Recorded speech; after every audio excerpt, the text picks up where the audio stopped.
When we talk about cycling back to old learning, what we're really talking about in technical terms is shaping the antecedent. But what we don't do in this course is just teach lesson one and assume that that's learnt and move on and never come back to it. We encourage you to always think about the big picture.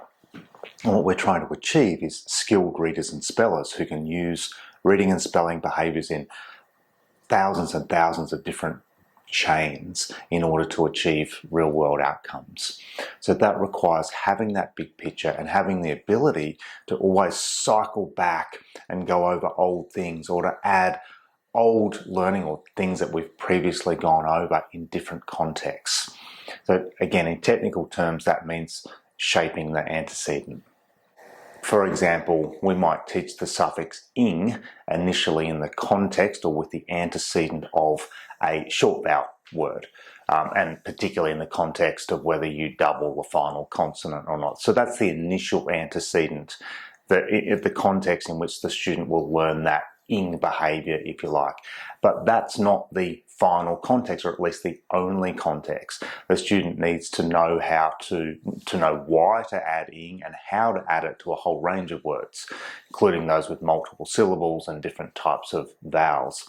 So the teacher or trainer needs to be aware of that, and we need to shape that antecedent, so by cycling back to the ing in different contexts until a student really gets the concept and can use it in a range of real contexts.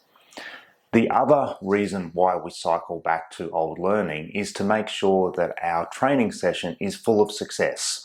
So if you remember back to the shaping video, the introduction to shaping, one of the things that we talked about was that a good training session is full of learning trials that almost perfectly guarantee success. So we want a lot of correct responses. What we don't want is a whole bunch of correction or error.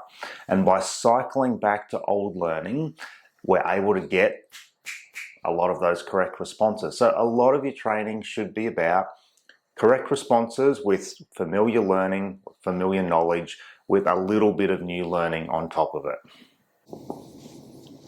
Passing. Good. Put passing in a sentence. I'm